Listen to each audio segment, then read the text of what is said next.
Sadanandana Brajajanarandana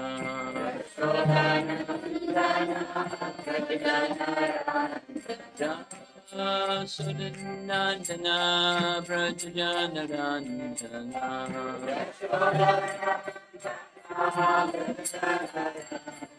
Yamuna Tiravana Jagi Yamuna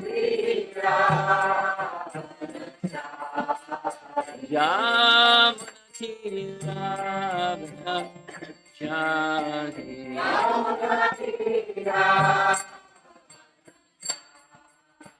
Jaya Radha Madhava Kunjavi Radhe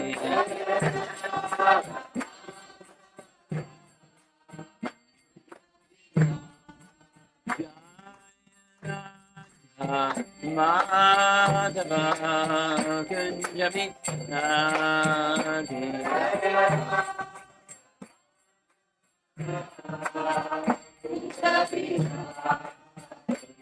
Gopi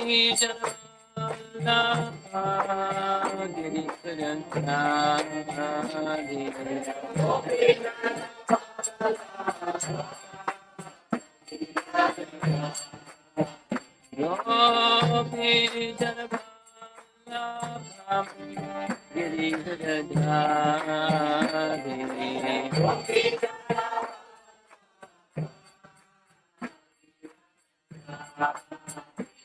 Yasodanandana Rajajanana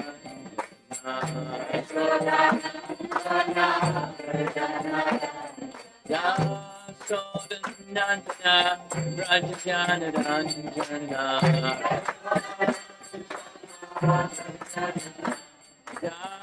Yamunati Ravana Jagi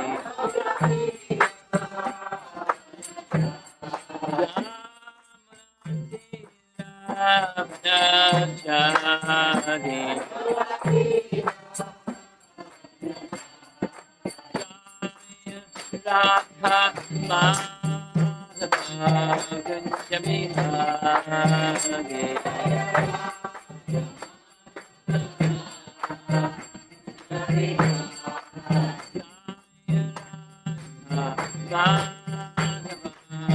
Kunjavi Radhe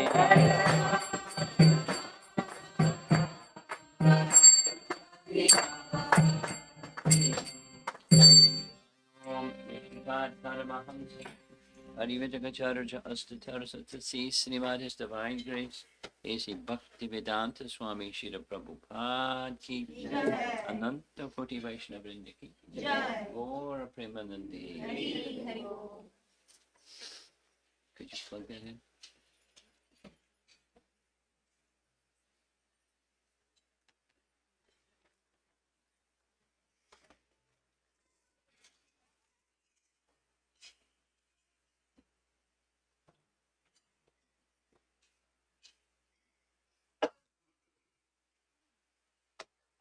Well, it's one way to get to see everybody that you haven't seen in a long time, have a wedding.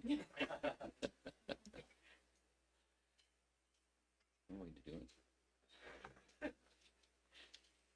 The topic I'd like to speak about this evening and Monday evening, and then when we go to Naperville, is Vishwanath Chakravarti Thakur's Madhurya Kadambini. And I like Vishwanath. You'll also like Vishwanath Chakravarti Thakur. However much you like him, you'll like him more at the end of this evening. I assure you. Because he's such a luminary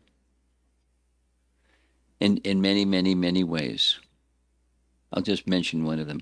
When he was 16, think of somebody you know that's 16. When he was 16, he'd already written 3 books. Commentaries on Brihat Bhagavat, our exalted acharyas, he's written commentaries on them when he's 16. He didn't just like study Sanskrit, he's writing commentaries. And then he did many wonderful things with his deeply loyal, deeply indebted to Rupa Goswami, although generations were, between the two of them. Something I'd like very much about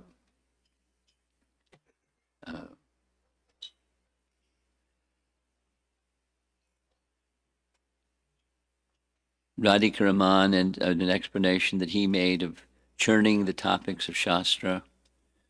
He made a very nice comparison. That is something that we're doing right now. And that is when hearing the commentaries of our acharyas, it's like eavesdropping on their conversation. He kept saying that several times, meaning they're conversing with one another. There's time and space and all, things separating. And because Vishwanath Chakravarti Thakur came chronologically much later than Rupa Goswami,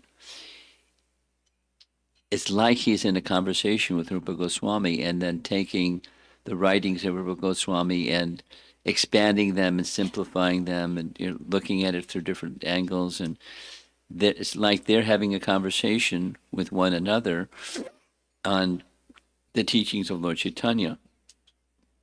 Because where did Rupa Goswami get his teachings of Bhakti Rasa? From Lord Chaitanya. And where Lord Chaitanya get it, and these in disciplic succession, there's a line, and we owe so much to that line. And that just a comment. You'll see it as we go along. If you're attentive, you'll see it as we go along.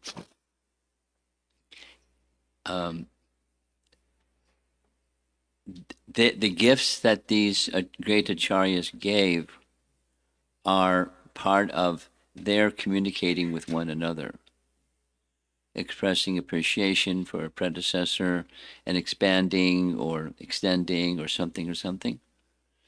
And then, of course, we don't hear the other side. Rupa Goswami, he says, well done, well done. But it's very special, very, very personal. And many generations are between us and other acharyas, but we can be participants in that discussion, at least as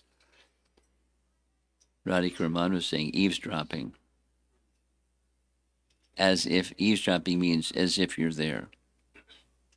If you are, by proper attentive hearing.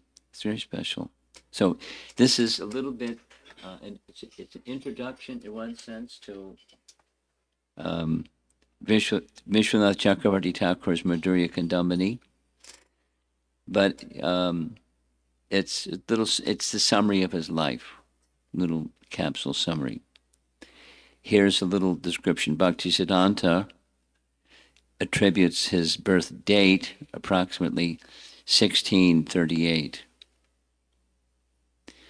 And there's a different view. The Gaudiya Vaishnava Index, compiled by ISKCON, differs with Bhaktisiddhanta, believe it or not. And that was the 1664, which is not too big of a difference. In the district of Nadia, in the village of Devagram, so he's a Bengali, from very much similar place of birth as Chaitanya Mahaprabhu, others 1662, so a little difference.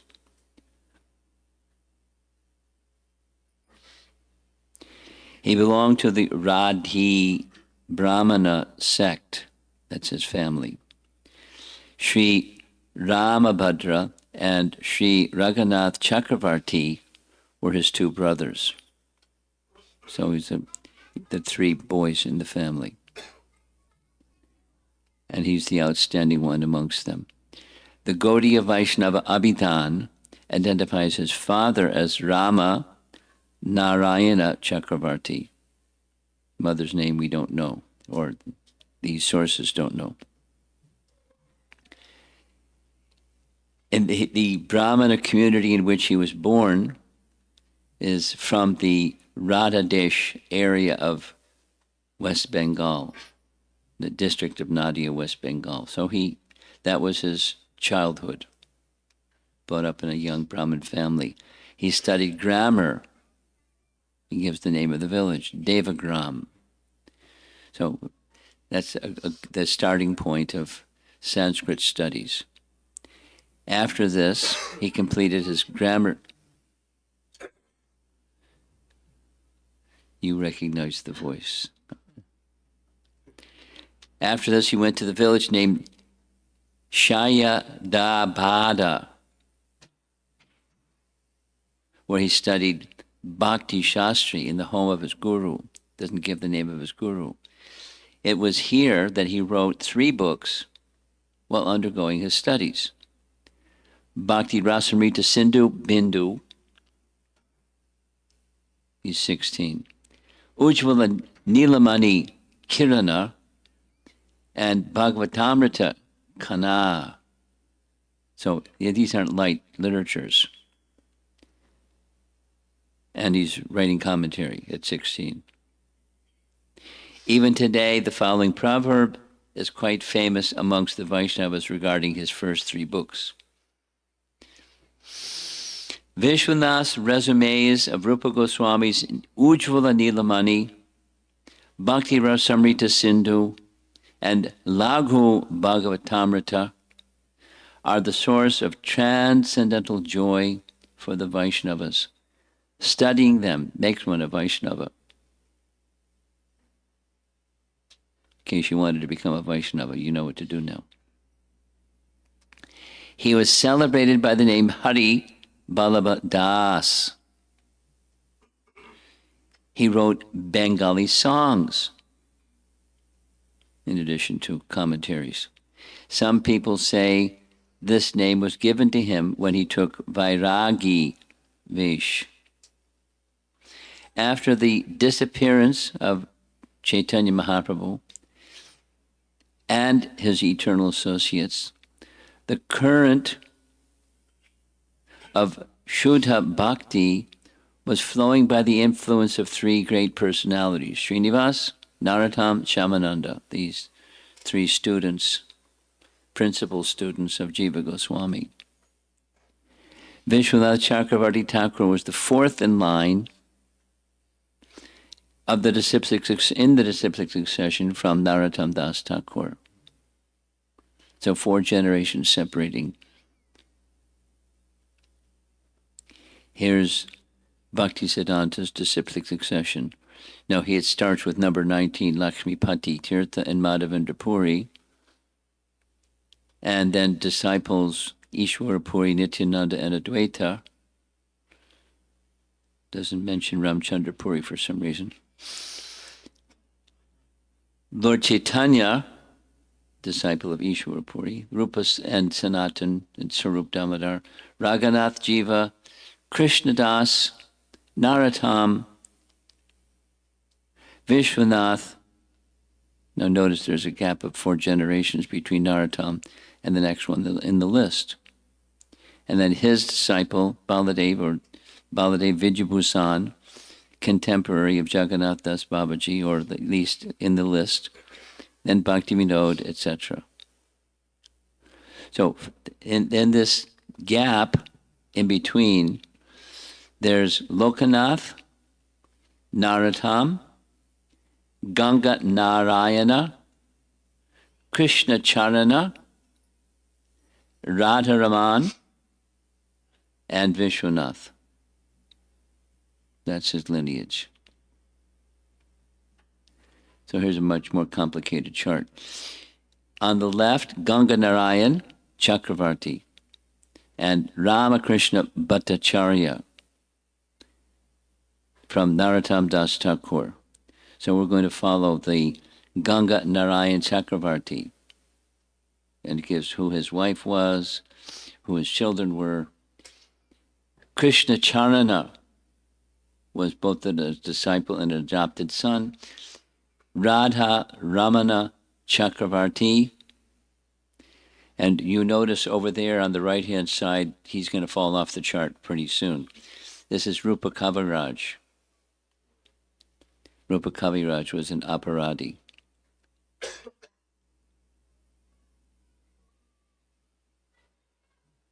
He was a problem case, Rupa Kaviraj.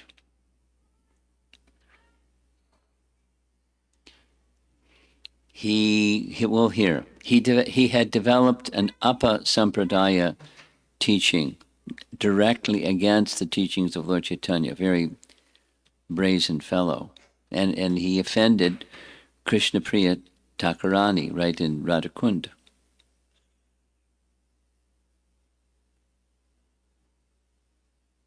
And he lost his Krishna consciousness. So here's Krishna Charana Chakravarti. Krishna Charana, see his name in the center? He gave mantra diksha at an early age from this Krishna Charana Chakravarti. He became known as a resident of Shaya Dabada. He set up, after his writing and studies, he set up a Sanskrit school and accepted a teaching career. In order to help the students learn easily, Vishwanath wrote a simplified commentary entitled Suvodhini, based on Kavi Karnapur's Alankara Kastuba. Now, just some of us were in Gitanagari for this past weekend, and Hari Parshad had a lot to say in appreciation of Kavi Karnapur. Like, a lot to say. Just like glowing words of appreciation. Like, a poet of astounding caliber and a jewel in our Gaudiya tradition. Not as well known as some others, but one of the writings of Kavi Karnapur was this some teachings on Sanskrit, Alankara Kastuba. Alankara is, the ornaments of Sanskrit poetry, and wrote a book on it. And then Vishwanath, wrote a commentary on his book, Sanskrit poetry.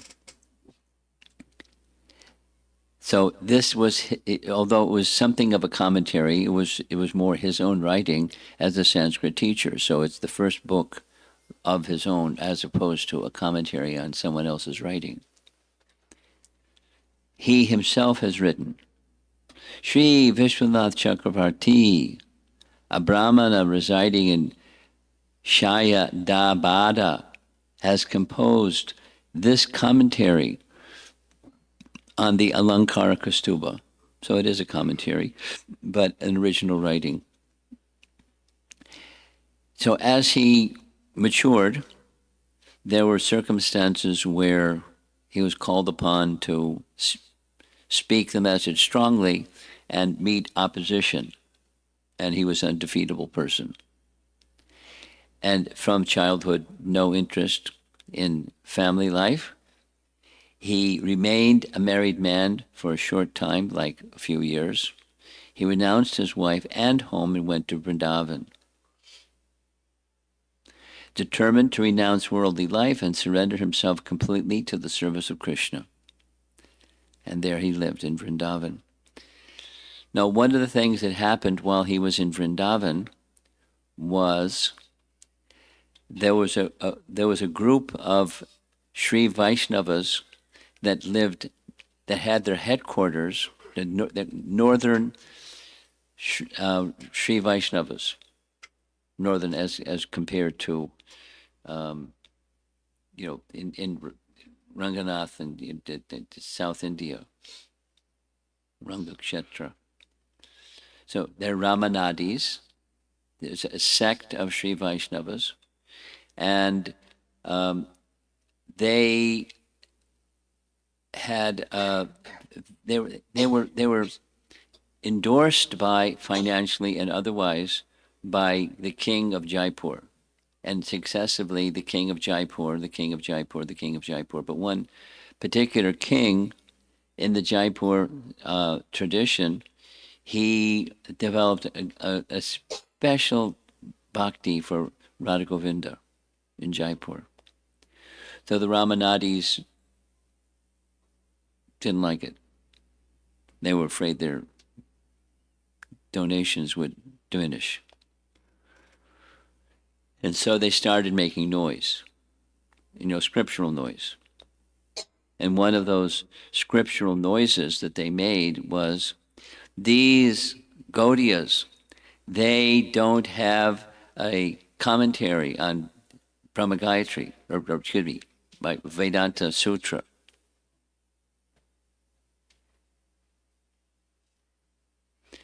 They have to have a commentary in Vedanta Sutra. They don't have one. And not only that, the principal deity they worship is Radha Krishna. Whoever heard of Radha Krishna? No such thing. Lakshmi Narayan, yes. Sitaram, yes. Radha Krishna, no. What's this Radha business? So, they went to the king, and they were making their demands.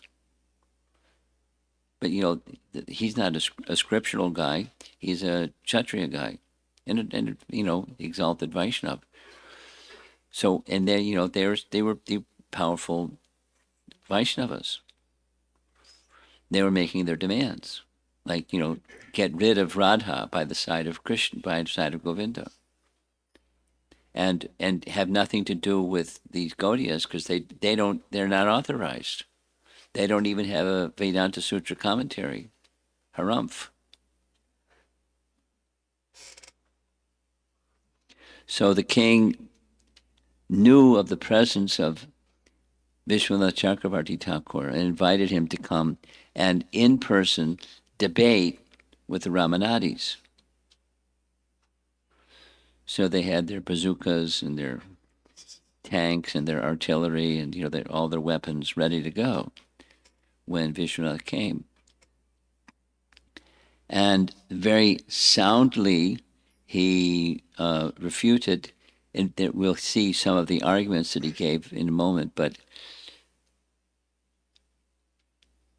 Radha's name is not mentioned in the Bhagavatam, but it's mentioned in many other places explicitly, aside from her character and personality. By name she's mentioned, and so being very knowledgeable in scripture, he presented the refutation of their argument, and then inspired Baladev Vidyabhusan, his disciple, to write the commentary on Vedanta Sutra. So on the guidance of Vishwanath, he knew what to write. He didn't write it, but he told them what to write. And then Baladev wrote the commentary. So it was a big ruckus. And he quieted it.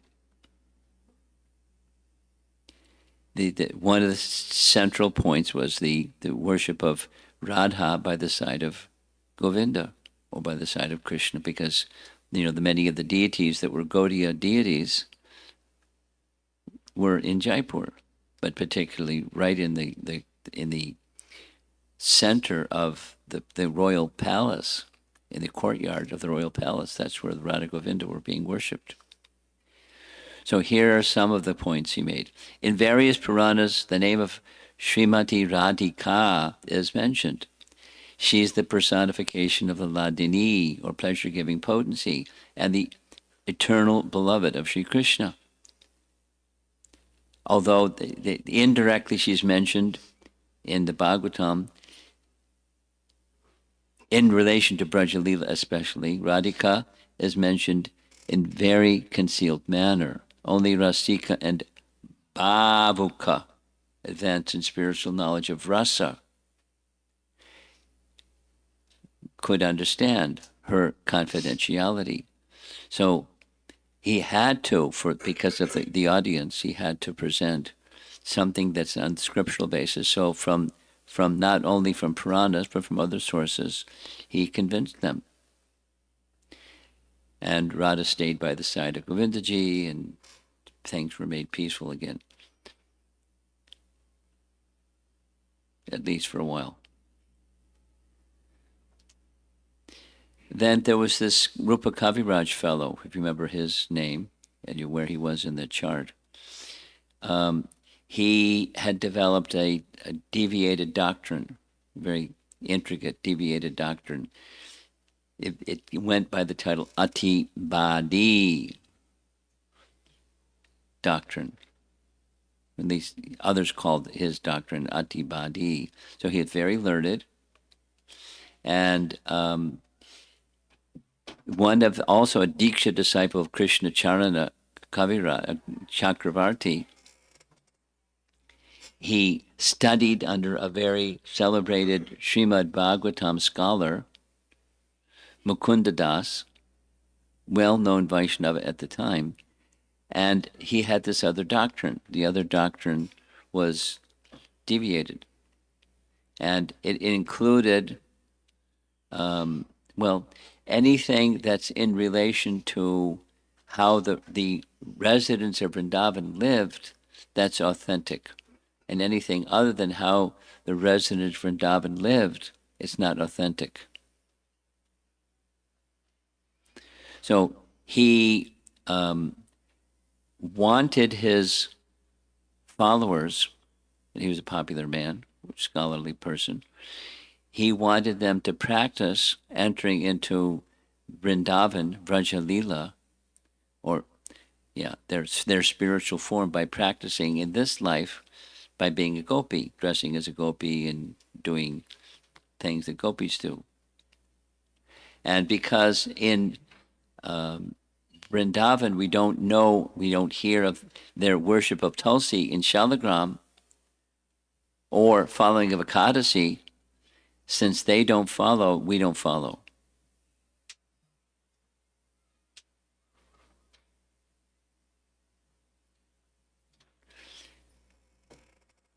And there was a disturbance. So, Vishwanath, help.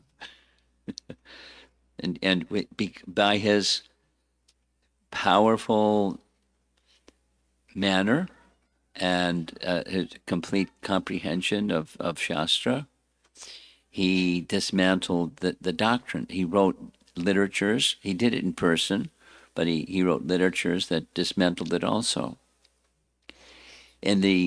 Particularly in the Srimad Bhagavatam commentary, is the written refutation and finding strength in the writings of Jiva Goswami's Bhakti Sandarbha.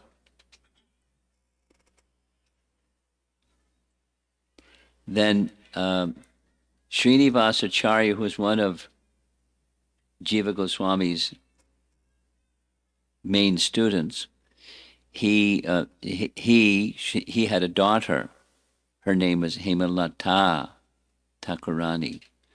So there's a detailed description. She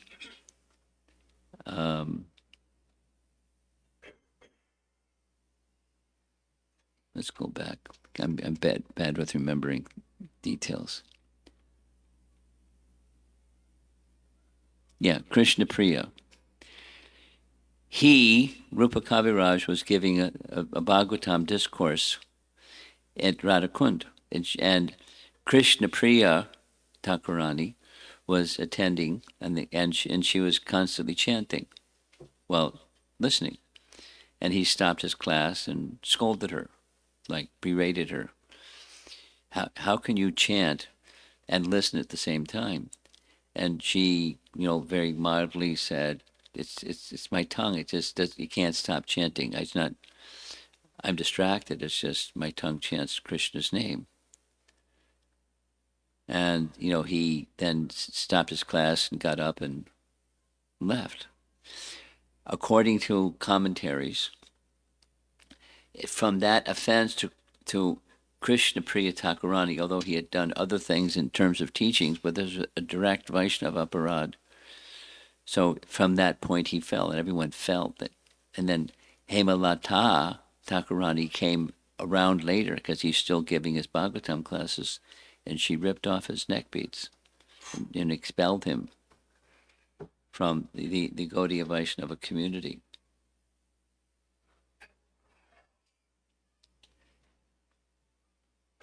Poor Rupa Kaviraj. But this kind of thing goes on, even today, without going into details of how, but it goes on even today. Very unfortunate. So Hemalata Thakurani expelled him. Then there's a very wonderful detail found in Chaitanya Charitamrita, where Krishnadas Kaviraj is writing something about Kam Gayatri Mantra. Here's what he writes in Kama Gayatri Mantra. The Kama Gayatri Mantra is identical with Sri Krishna. In this King of Mantras, there are 24 and a half syllables, and each syllable is a full moon. This aggregate of moons has caused the moon of Sri Krishna to rise and fill the three worlds with prema. Here's the verse from Krishnadas Kaviraj Goswami's writings, glorifying Kama Gayatri. Now, in the audience where Raghunath Das Goswami was speaking, Krishnadas Kaviraj was in the audience, and so also was Vishwanath Chakravarti Thakur, as in a younger version. So he had so much affinity, so much love for Krishnadas Kaviraj. When he read this in his Chaitanya Charitamrita, which came at his ripe old age, he couldn't understand it because he's a Sanskrit scholar. I mean, he's written a commentary to help people understand Sanskrit. He knows Sanskrit, and there's no such thing that he had ever heard of as a half a syllable. This is described in Chaitanya Charitamrita. If the fragmented letter ta or t, the final letter of the Kama Gayatri Mantra, is taken as a half syllable, then Krishnadas Kaviraj Goswami would be guilty of the fault of disorder as described in Chaitanya Charitamrita. So it doesn't become a half a syllable if it comes at the end, because it has to be in conjunction with another letter that comes after it. In these lines, Krishnadas Kaviraj Goswami has described the face of Sri Krishna as the first full moon. His two cheeks are both considered full moons. The dot of sandalwood in the upper portion of his forehead is considered the fourth moon. The region of the forehead below the dot of sandalwood is the moon of Ashtami, or in other words, half a moon. This is Krishnadas Kaviraj.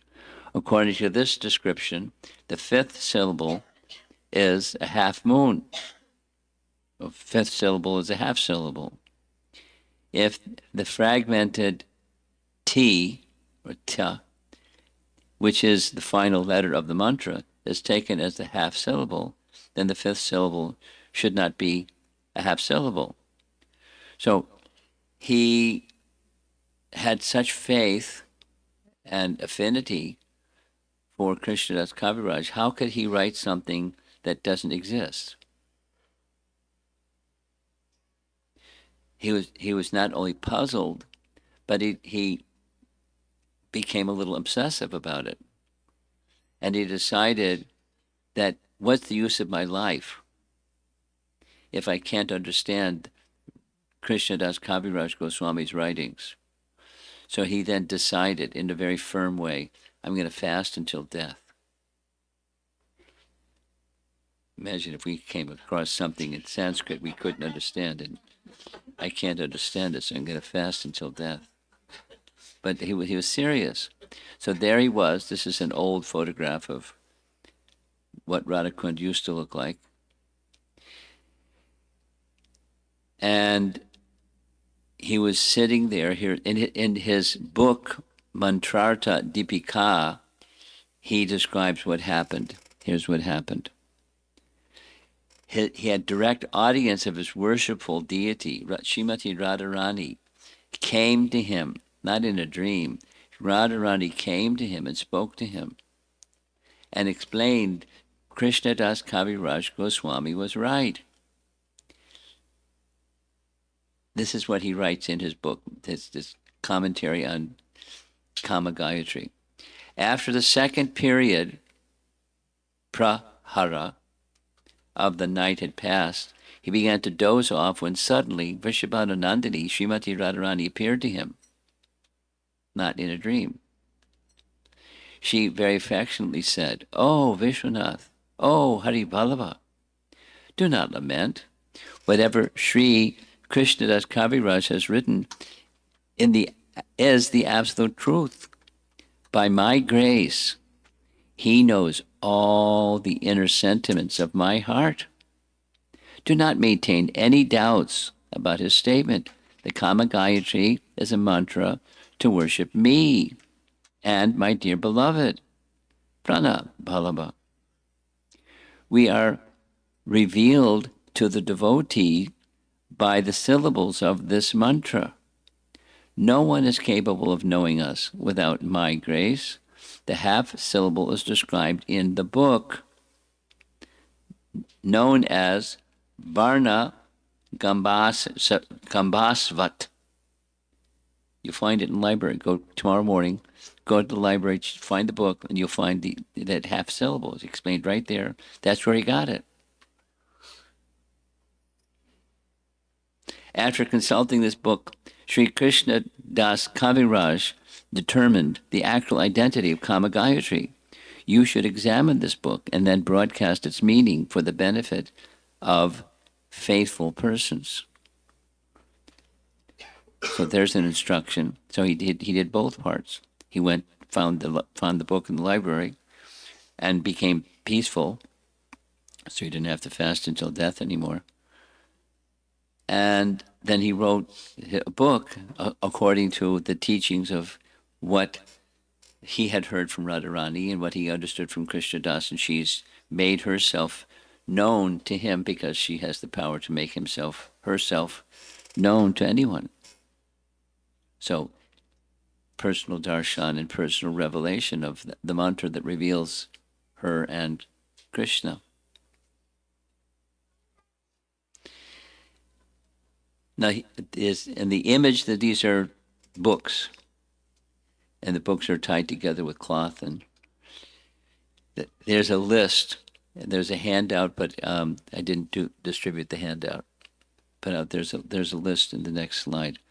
13 commentary works, 3 books that are abridged original texts, 15 original works, and a compilation of his own Padyavali. Padyavali is the title of a book of Rupa Goswami with their other Padyavalis, and he had one, which is a collection of prayers or sayings that he had compiled that were his favorites, as Rupa Goswami did the same thing. Some were his own writings and others were others' writings, and so he had one of those, Padyavali.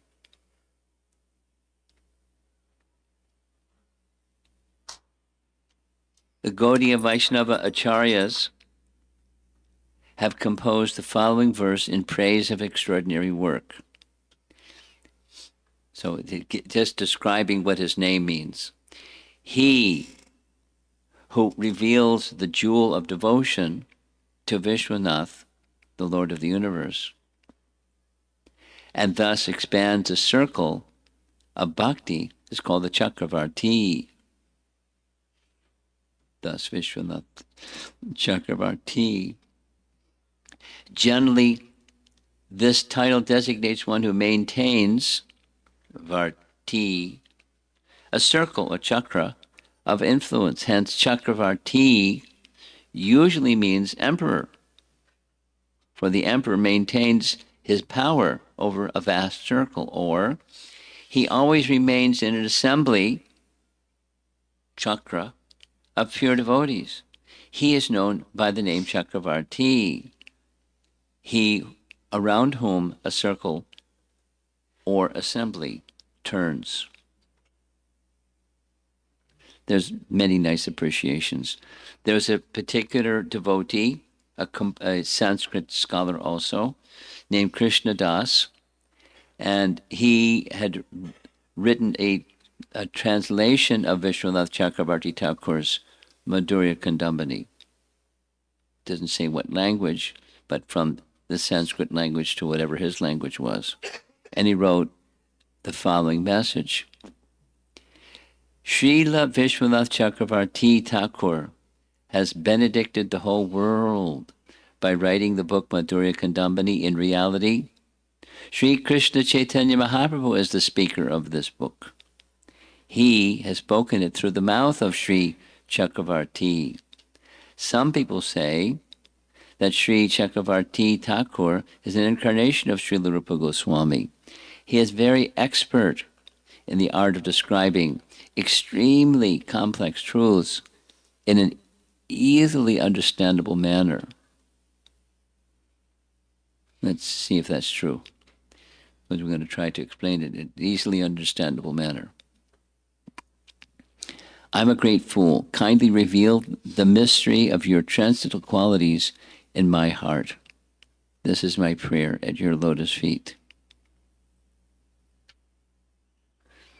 He is thus revered in Gaudiya Vaishnava society as an illustrious acharya and as an authoritative Mahajan.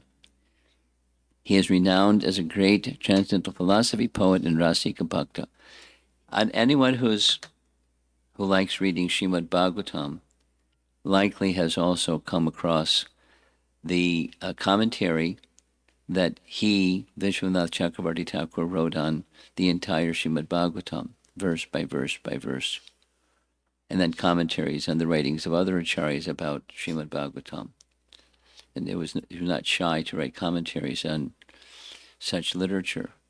And reading his commentaries, my appreciation, little old me appreciation, is he's a Rasika Bhakta through and through. He finds a way to see and then explain everything in terms of rasa. That's him. But where did he get that idea? He attributes where he got that idea from is Rupa Goswami. He, Vishwanath, feels deeply indebted to understanding Srimad Bhagavatam by the grace of Rupa Goswami, because Rupa Goswami revealed the truths of rasa in his writings, and thus to Vishwanath, and thus an ability to understand things that he couldn't understand otherwise. So he's always looking up to Rupa Goswami. That therefore this book, Madhurya Kandambani, is an exposition on 2 verses of Rupa Goswami's writings, the 9 stages of bhakti, and the unfolding of those 9 stages of bhakti. Of course, there's details and details and details and details and make your head spin details. But each of those details has a very reasonable, not so difficult to understand, besides, the Sanskrit terminology, not so difficult to understand details of the stages of bhakti.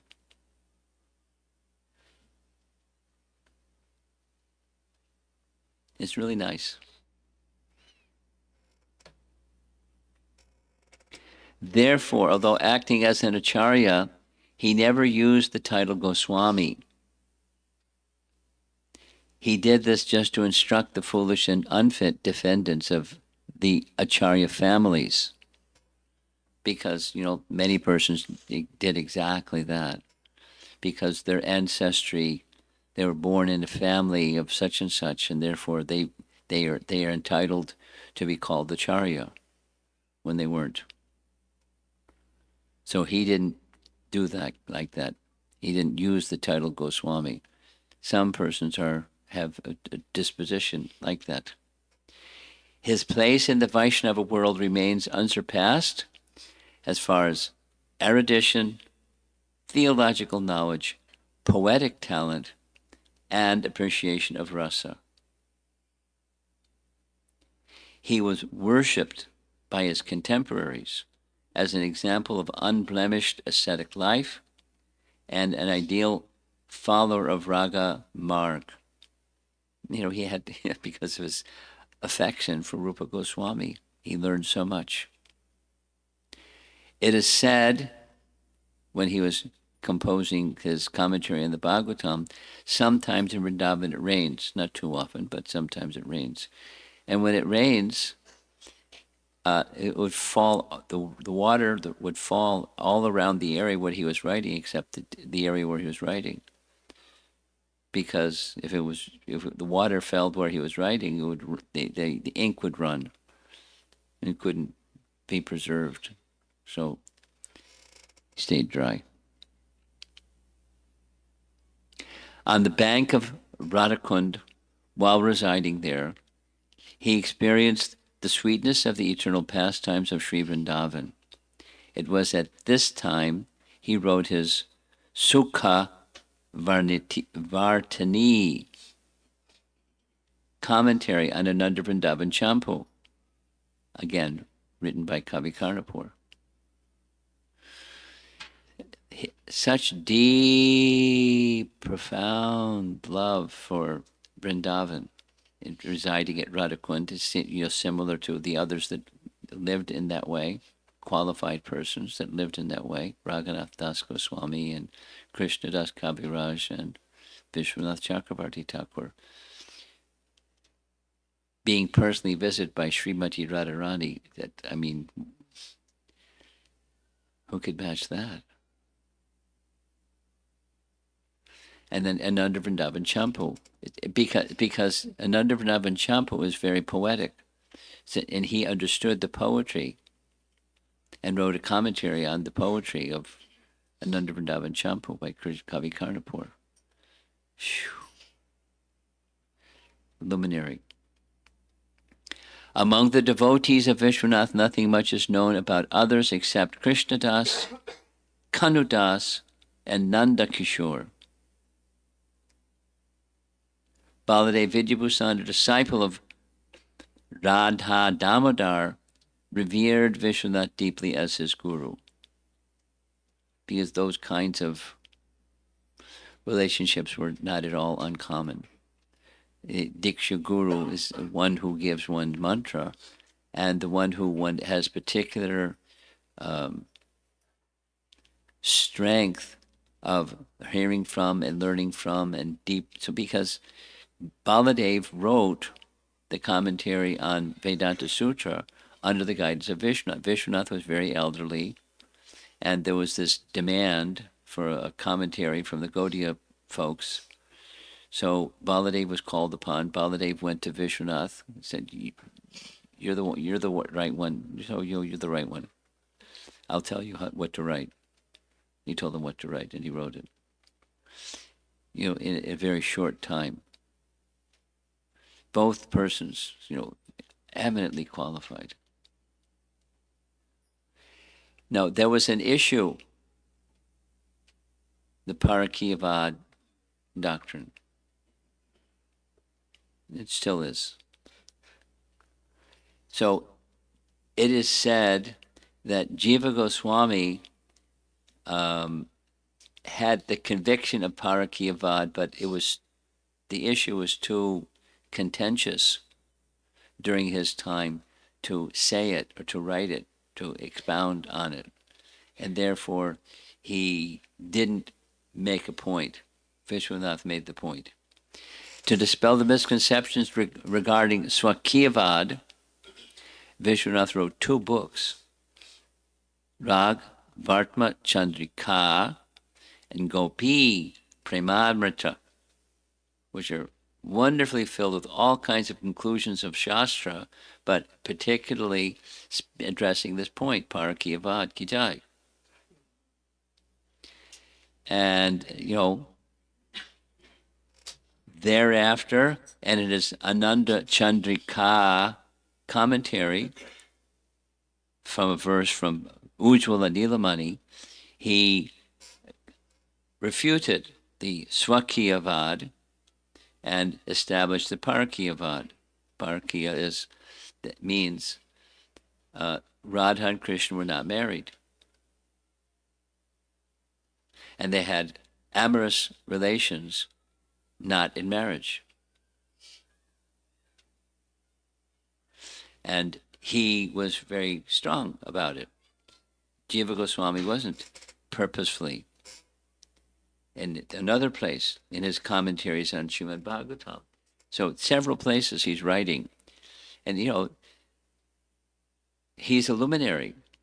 So he's sticking his neck out. And some people are going to want to chop his neck. And that's exactly what happened. Whatever fault, here's from Ujjwala Nilamani, this celebrated verse that starts Lagutvam. Whatever fault or impropriety has been pointed out in other rasa shastras, in regard to the love of paramours, applies to ordinary worldly lovers, not to Sri Krishna, for he is the taster of the liquid essence of rasa. I think it should be rasa. And the source of all incarnations. In other words, the Lord's incarnations are the controllers of religion and irreligion, and never subjected to their control. How then can Sri Krishna be subjected to such codes when he is the source of all incarnations? The argument is reasonable, and some people didn't like it. The codes of Dharma apply to people that are embodied souls, and they're obliged to comply with Dharma. He's not an embodied soul. He determines Dharma. He's not bound by Dharma. I just had recently, in the past few weeks, somebody brought to me, here's a book that gives the astrological chart of Krishna, because we know where Krishna, latitude, longitude, we know the time, so astrologers have written their commentary or their calculation of, who was he in his previous life, and who's he going to be, because of his astrological chart. And there's a celebrated personality in India that did exactly that. So I just took the trouble to, because there was somebody that was asking the question, I sent the question to a devotee in Seattle that is a very capable astrologer, and he basically said rubbish. Said same thing. The stars align themselves according to Krishna's will. He's not bound by this astrological influence of the constellation influences. He adjusts everything. This devotee went on to say, from my experience, it's true also for those who are genuinely renounced. Whatever their chart may say from the birth and the place, it all completely changes when they take the position, as they come to that stage of position, where they're renouncing worldly life. When it's genuinely renouncing of worldly life, they're not under that influence anymore. We didn't give the example, but Prabhupada's a classic example. His astrological chart said X. And when he became very renounced, what his chart said shut down. And something else happened because Krishna was in charge, not the asterisms or nakshatras or the stars. No longer. So same on this parakia. This was one of his main contentions. One of them. Dharma applies to embodied souls. Krishna is not an embodied soul. He is the source of all incarnation, so he's not bound by codes of Dharma. He is the establisher of the codes of Dharma for conditioned souls through Shastra. He's the source of Shastra, but he's not bound by those. Same. So what happened was he became, there are certain fellows, pundits in Vrindavan, that didn't like what he was writing. So they got together and started whispering and said, let's kill him. So they made a murder plot. Some of you may know this story already. So they knew that each morning, he would go to around Govardhan. There's a certain path at a certain time of the day, and he would gather flowers, and then he would bring the flowers back and offer them to his deity. I mean, it was just a regular thing. So the pundits that wanted to murder him, they knew his pattern. So they snuck up behind him when they saw him walking and with their weapons ready to chop him. And then all of a sudden, they didn't see Vishwanath Chakravarti Thakur anymore. They saw a young girl. And very beautiful young girl. And they approached the young girl and said, did you see a sadhu pass by here? No, I didn't see a sadhu pass by here. And they were so charmed by her and her beauty and everything. They asked, who are you? We haven't seen you around here. We live in Vrindavan. And she said, I'm a maidservant of Srimati Radharani.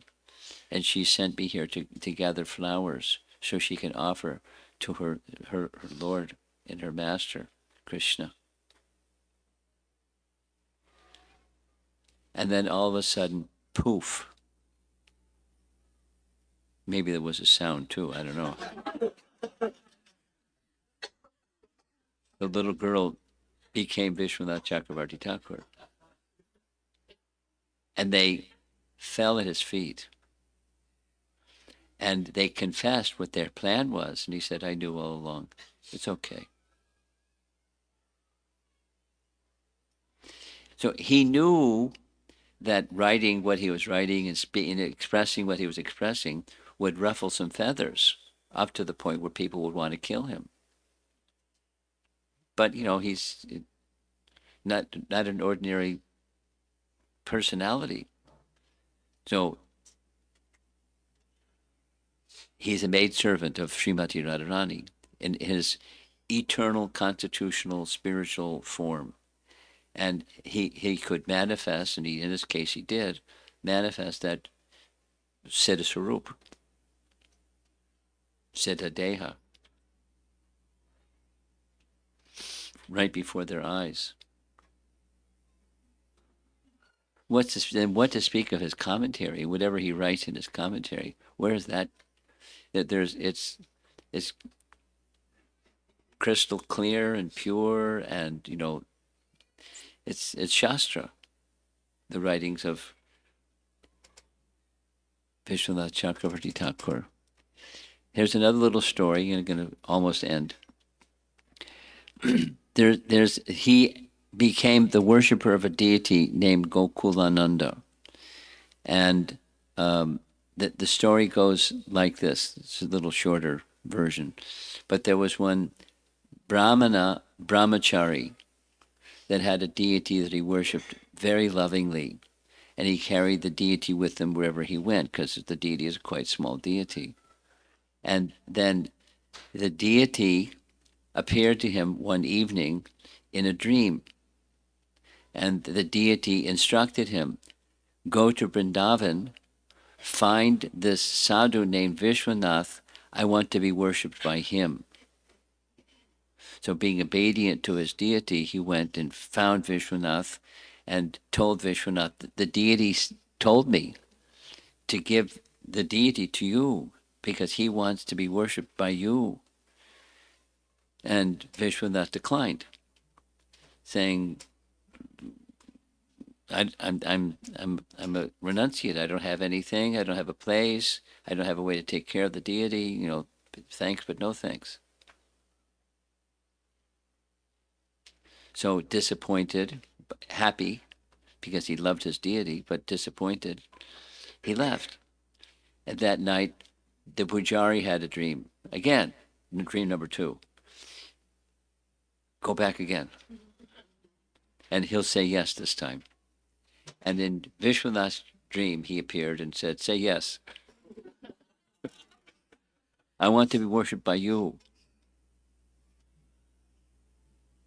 So when he came back, much to the young brahmachari's surprise, the deity was then accepted by Vishwanath, and for the rest of his life he worshipped the deity. There's a nice photograph of the deity.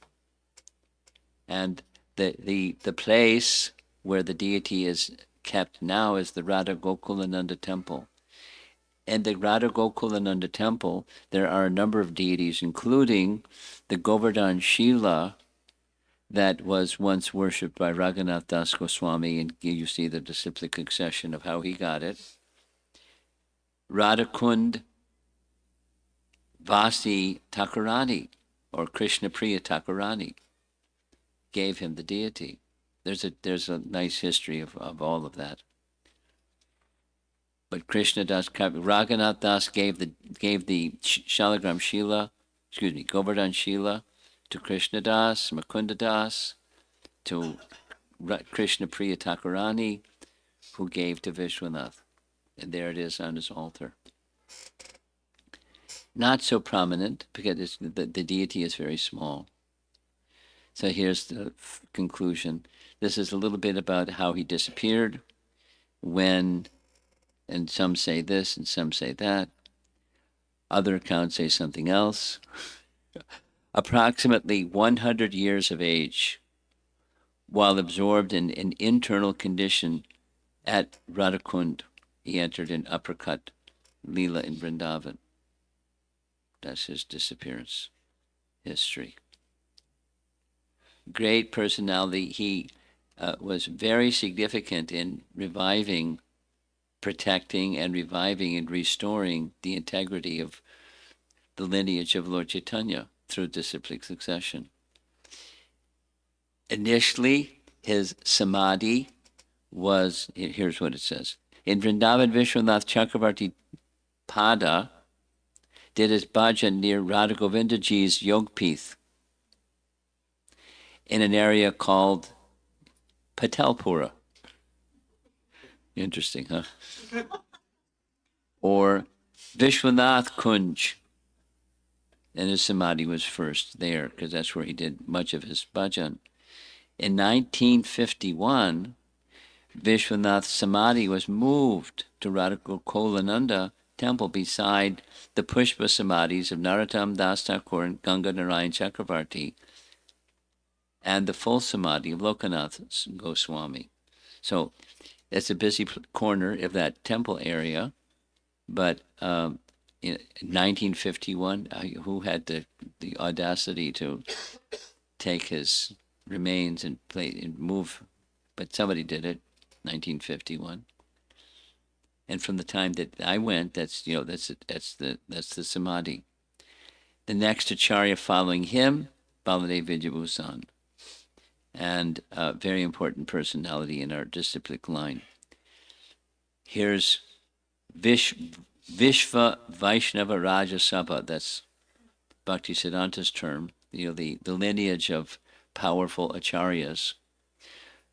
Bhaktisiddhanta explained that when the world suffers misfortune, and when there was apathy to such pure knowledge, the Sabha conceals itself.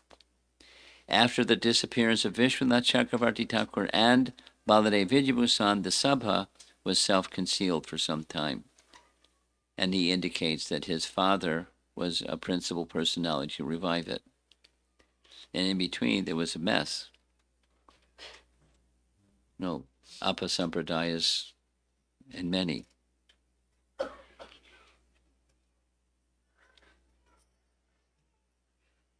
There's a standard picture, portrait of Vishwanath Chakravarti Thakur writing with tears in his eyes and cows behind him, and absorbed, immersed in meditation on Krishna's pastimes and Krishna's teachings and so forth.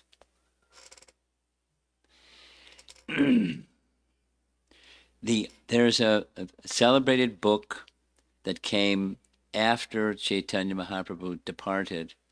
It's a book written or authored by Narahari Chakravarti, and there's a devotee who was the father of Narahari Chakravarti Thakur. So Bhakti Ratnakar was that book. And Vishwanath Chakravarti Thakur's disciple was Jagannath Vipra. And Narahari Chakravarti was the author of Bhakti Ratnakar.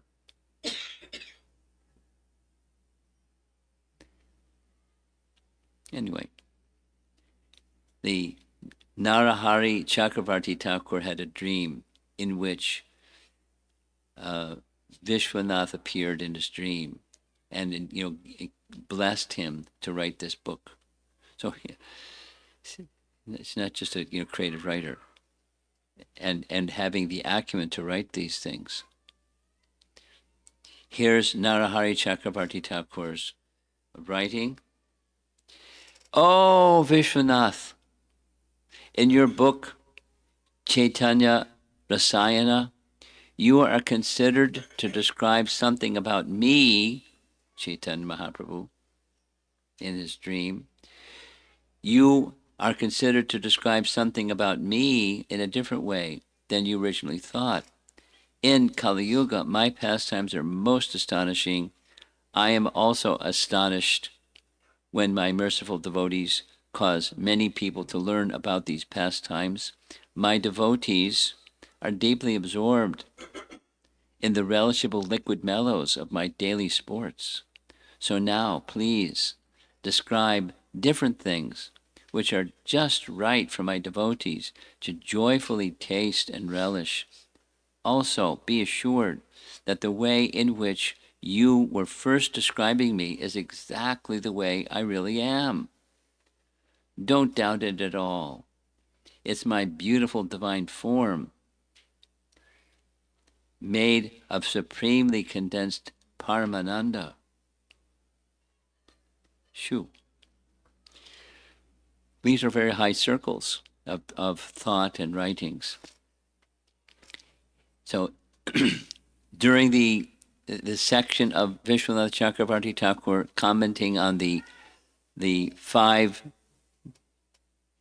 chapters dealing with the rasa dance, here's what he's written. In the verse, the name Rama refers to Vishwanath Chakravarti Thakur's spiritual master Radharaman Chakravarti. Krishna refers to his grand spiritual master, Krishna Charana.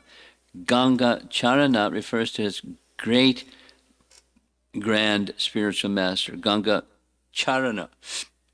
Narottam refers to his great grand spiritual master, Narottam Das Thakur. And the word Nata refers to Narottam Das Thakur's spiritual master, Lokanath Goswami. In this way, he offers obeisances to all those in his disciplic succession up to Sriman Mahaprabhu.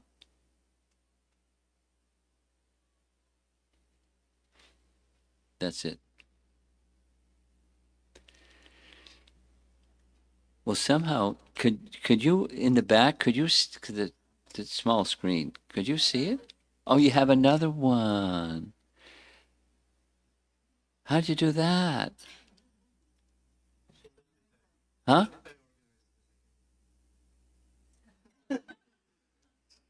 Okay. Okay. Well, that's an introduction to Vishwanath Chakravarti Thakur's life, who's the author of many books, one of which we're going to be discussing when we go to Naperville. And maybe we'll start with it Monday. I haven't decided yet. Monday evening, maybe. Madhurya Kadambini. The 9 stages of bhakti.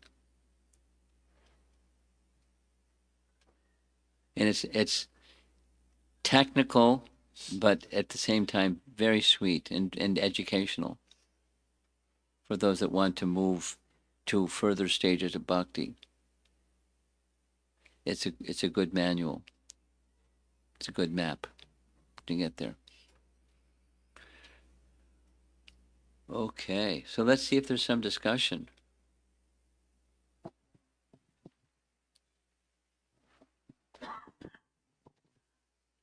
After hearing such illustrious glories, I'm really excited to hear the book. Thank you for this presentation. Here's a detail. I have a plan. And the plan is in 6 months or maybe a year, I plan to revise the whole presentation and make it more expanded. Because I feel it's a very important, it's the person and the topic, very important for our aspiring devotees. When it gets to the higher, it's like, it's so high, and how many persons may find it difficult to relate to it. But it's good to know,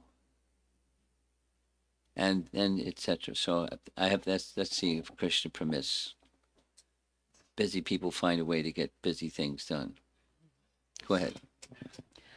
And I was thinking that it seems he sowed the seeds for Vishwanath Chakravarti, for Baladev Vidyabhushan, to write the commentary that he wrote on Bhagavad Gita, which catapulted Srila Prabhupada. Yes. So to the United States. So we particularly owe a lot of gratitude for that aspect of his inspiration to Baladev Vidyabhushan, to Srila Prabhupada.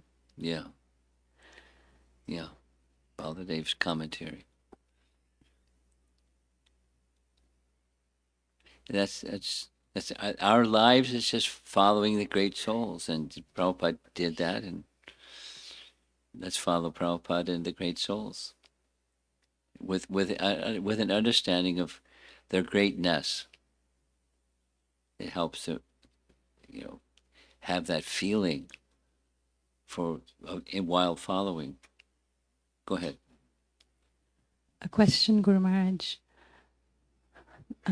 When Himlata Thakurani ousted or ostracized Rupa Kaviraj from the Vaishnava community, we know that Vaishnavas are extremely merciful and kind-hearted, and they give us lots of opportunities to rectify our inner tendencies. Yeah. So I assume this is not done out of punishment for Rupa Kaviraj, but to protect whatever remaining creeper of bhakti there might be after all these offenses to Krishna Priya. Well, and all the innocent persons who were looking up to him because he's scholarly and this and that. Protect them too.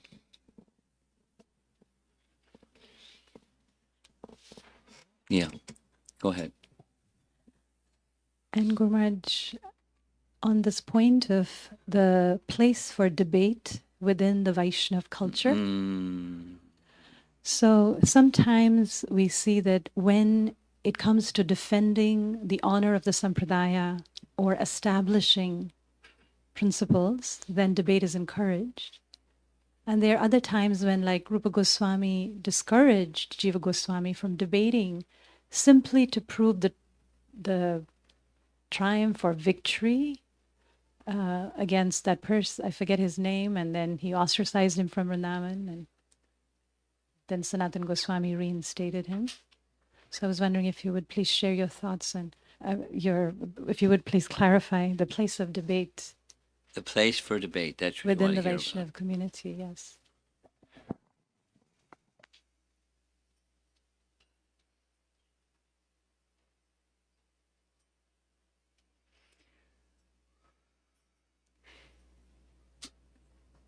There's the example that you gave, and then there's a principle.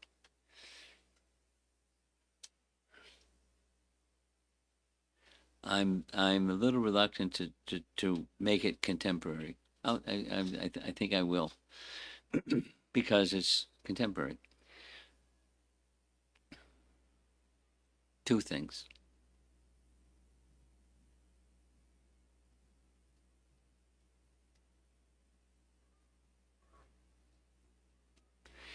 Rupa Goswami was ready to sign a document saying you've defeated me because the man's purpose was getting that signature. So I'll give you the signature, no problem. You defeated me.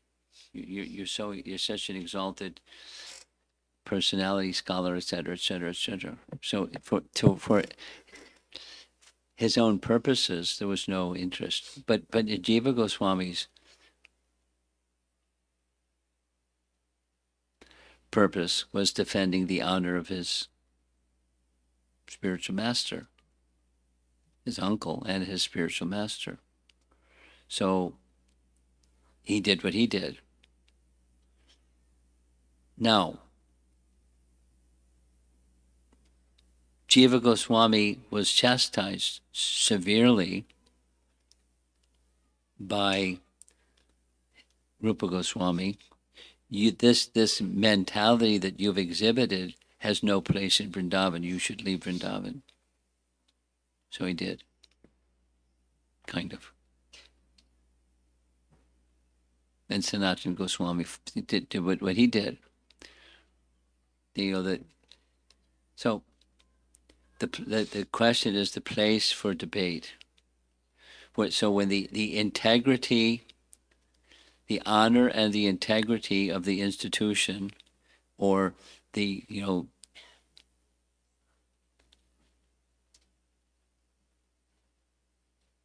passing notes. I hope it's important. Is it important? Your car's blocking someone or something like that?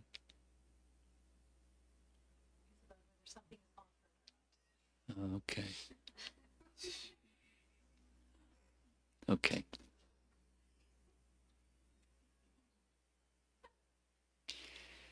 Then one is obliged. Silence is not an option. When silence is an option, which Rupa Goswami opted, then silence. There's two situations that I want. They're contemporary. One of them is, as you have been informed from reading these biographies of Srila Prabhupada, you recall the interaction that Prabhupada had in Auckland with Siddhaswarup. Well, Siddhaswarup left Prabhupada's association and went to China.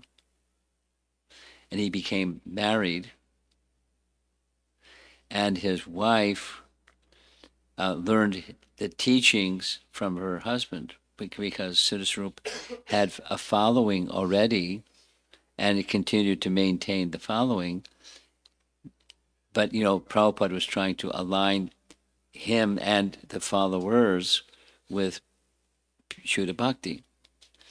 Well, it worked for a while in Prabhupada's presence, but after Siddhaswarup left, went to China, got married, and then there's a something yoga named after his wife.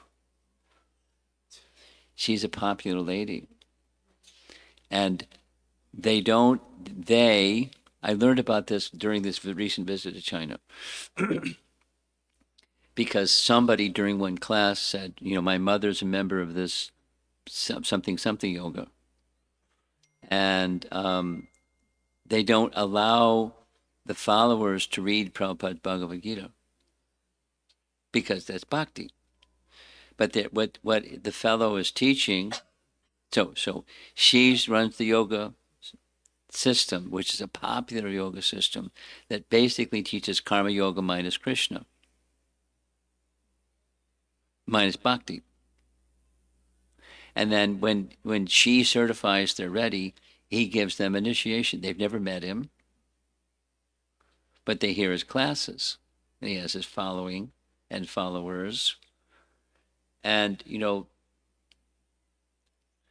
because of the situation, the government situation in India, excuse me, in China, nobody can say anything because you say something and you're in jail. Not from saying something, but there's recognized religions and blah blah, so they don't say anything because they can't say anything. However, there's another person. I feel it's best to not name the name, but one of Prabhupada's disciples named Abhiram, Abhiram Prabhu. He is, he came to know through Facebook of an ISKCON sannyasi that was a guru and has now become enlightened and has become an atheist. And he's on a campaign to rescue people who are part of a cult. I don't know how popular he is, but it's on Facebook and he must anyway. So I didn't understand all this. Just Abhiram sent me the Facebook page, and I don't read stuff like this. So he explained, this is what he's saying to spare you the pain of. This is what he's saying. Da da da da da da da da da da da. And now I'm a born again atheist.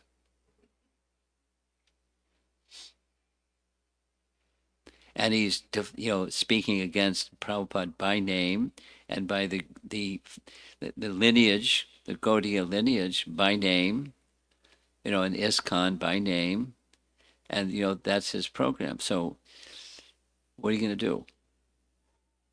I know what Abhiram's going to do. He's going to address him directly. And probably it's going to be fireworks, but that's okay.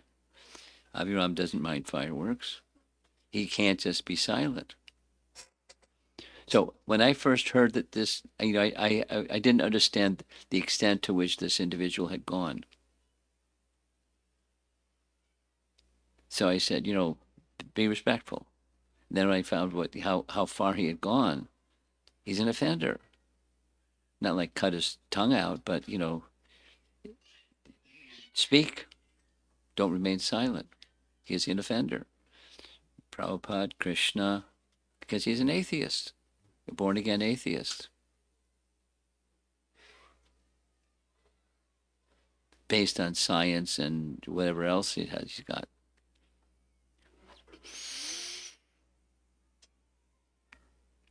So your question was, what's the place? When somebody is an offender, you don't just bite your tongue.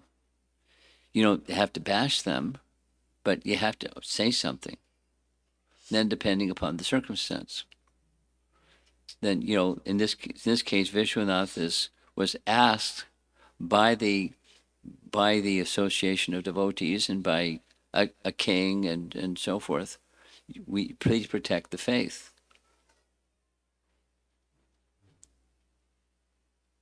It's, in a few other situations. He decided by Krishna conscious inspiration not to step over Jiva Goswami, but to do what he understood Jiva Goswami would have done, but what wasn't doing because of circumstances.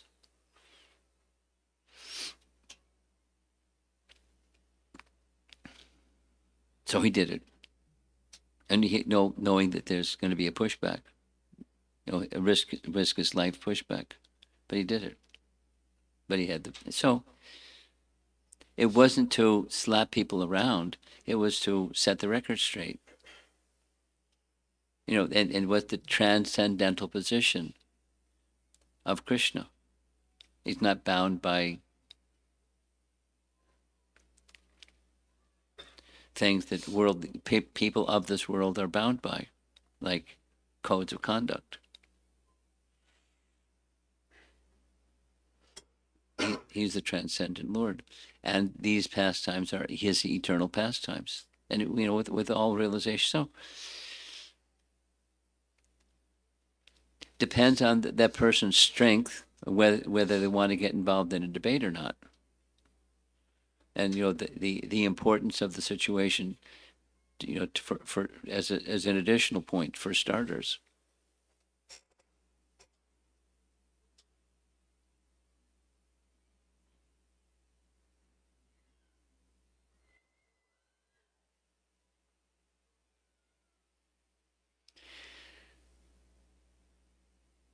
Something in the back there? No. You have something? No. Okay. Yes.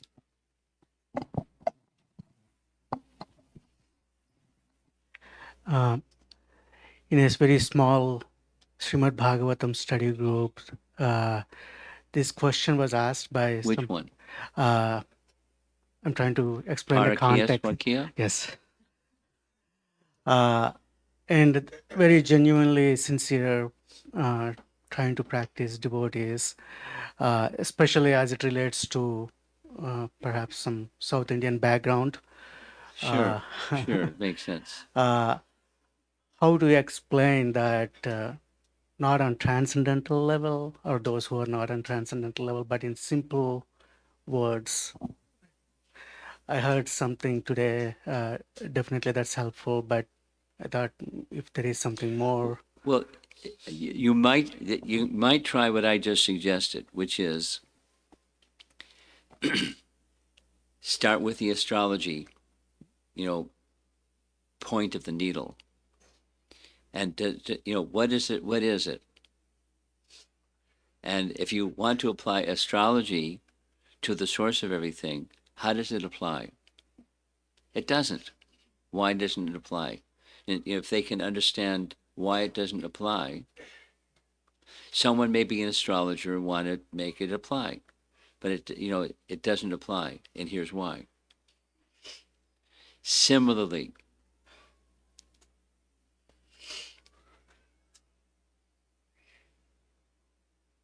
there's a stage in devotional practice where, because the explanation, because one is so transcendently absorbed, then there may be a detail that they're overlooking because they're so transcendentally absorbed, and there's no fault. You can provide the scriptural reference that indicates, like when with the eyes closed and running, that verse from the Bhagavatam. So then, what to speak of the source? Does do rules of proper conduct apply to the source of everything? No. One might say, well, wait a minute, it doesn't apply, but why isn't he showing by example? And in the form of Ramachandra, he does. In the form of Krishna, he shows something else.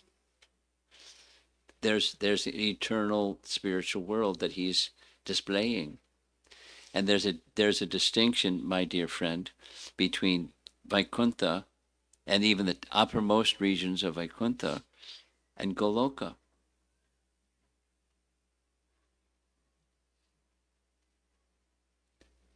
Show him a picture. That chart. And there's Vaikuntha, there's the material world, and Dharma applies here, and then there's Vaikuntha, and then the descendant of the topmost planet of Vaikuntha, Ramachandra, impeccable, Maryada Purushottama, impeccable. And then there's another realm. You may not be so familiar with it from South India, but there's this other, and it's described in the scriptures abundantly. Here's some slokas where it's described.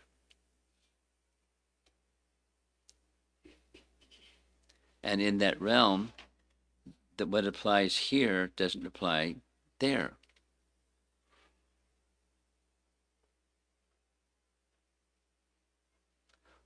Although the same Supreme Lord manifests pastimes where he's fastidious observer, and you like that, so that's fine. That's fine. That's fine. May you reside eternally in Vaikuntha. Then there is another realm. It's not willy-nilly. It's scriptural. Can you show me the references? Sure.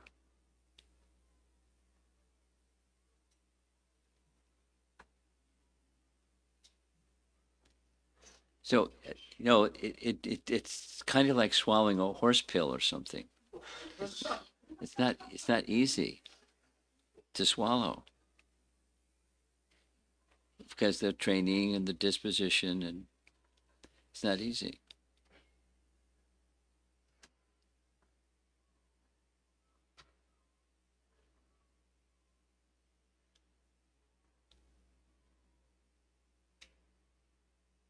But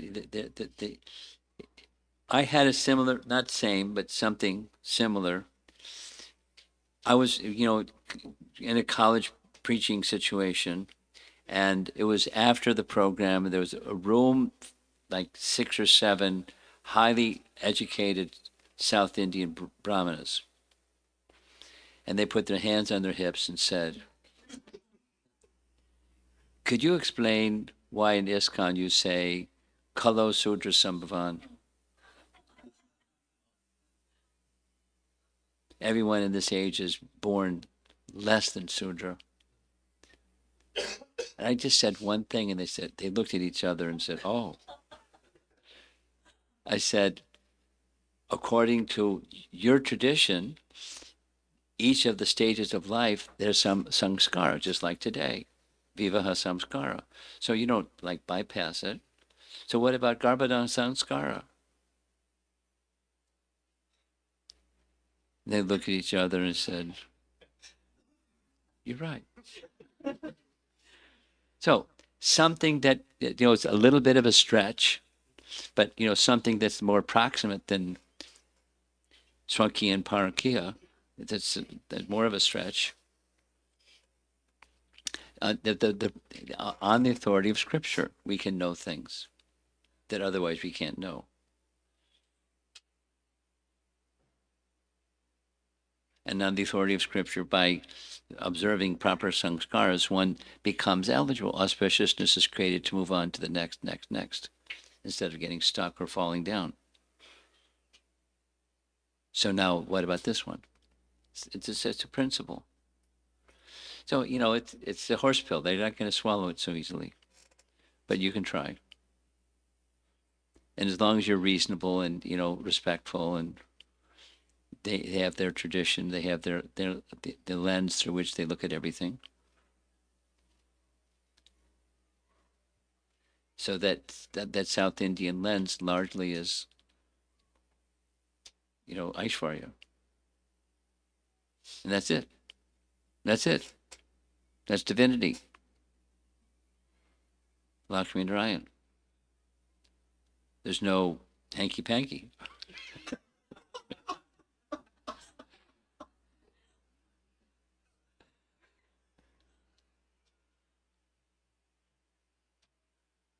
Okay. Yes.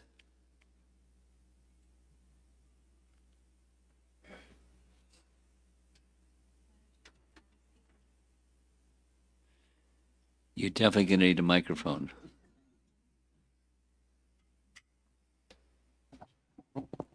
Hare Krishna. There we go. Maharaj, I was thinking that words are very important. Which Words, words? words, how we speak. How we speak. Because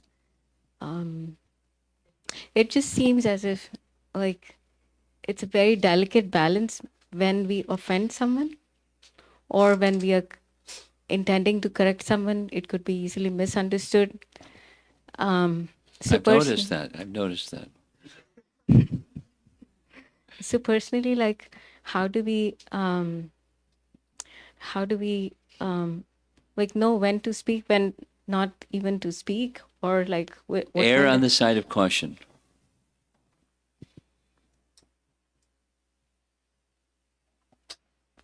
And when you are clear, A, the relationship, and B, if the words are going to be potentially misunderstood, they can be. There's the option. The door is open to correct the misunderstanding. So err. Otherwise, just smile knowingly, and then if the person asks, then you can say, because they opened the door. And if they don't ask, then just smile. Or if you need to say something, you're cautious about how you say that something.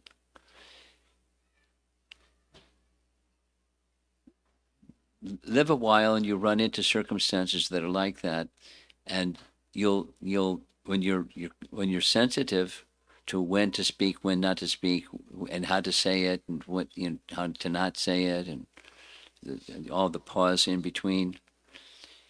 You know, Super Soul can give you intelligence when and how and what, because the why is clear. You don't.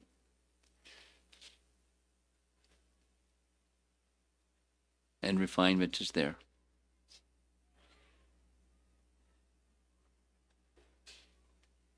You want to go further with this?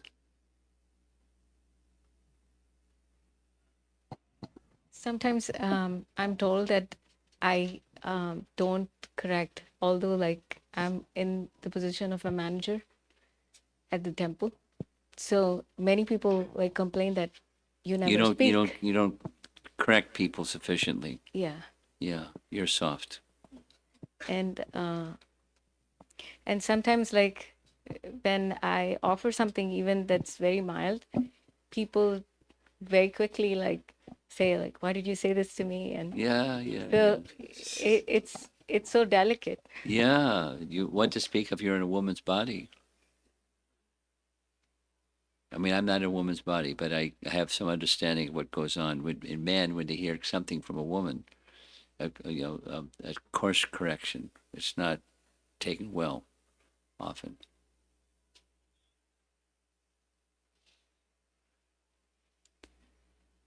So you're cautious. No, here's some for example. For example, if you see the need and you thought about it 10 times, you may speak to that person with a little preamble. The preamble goes something like this: I've been in a woman's body my whole life. And I have ample experience of how delicate it can be when a woman is offering some recommendation for modification of. So that's my preamble. So I want to say something because I'm encouraged by some to say more than what I say. So it's the purpose of this. What what's coming next is it's for elevation. It's not for criticism. Can you accept that before you say it? That's the place where I'm coming from. If you can accept that, then I can say. And if you're not sure, then I better not say. Maybe having a man come and say it or something. Anyway, I'm being a little extreme, but you have to be careful. At the same time, you have to draw some lines.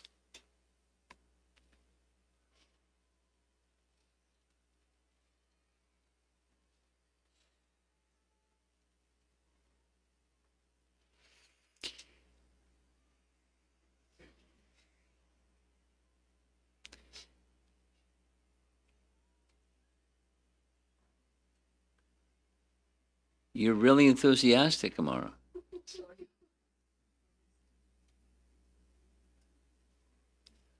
And you got the microphone. Go ahead. Thank you very much, Guru Maharaj, for giving glimpse in the life of Srila Vishwanath Chakravarti Thakur. All glories to him. I have two questions. It's just curiosity to understand. Like when any acharyas write commentary, when already the commentary of those whom they appreciate is present, so what is their mood and Oh, consciousness? you know the answer. It's like, a parent has a baby, and the parent, the mother, has some baby pablum. It's really easy for the baby to digest because that's what it's called, pablum. And so the parent may take little spoonful at a time because they're affectionate for their little baby, and if they know they can't do too much, so a little bit. It's to help. It's a service to the predecessor, who may or not be understood. So they're edifying and giving little spoonfuls. Same thing, but digestible. Quantity and language and things.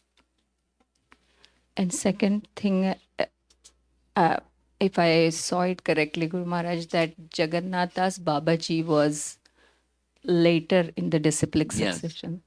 But in our altar, we don't see Vishwanath Chakravarti. That's right. So, We follow Prabhupada. He told us what to do, so we do that. oh, yes, thank you. It's really simple. Anyone else? Okay, we're done. Srila Prabhupada ki jai.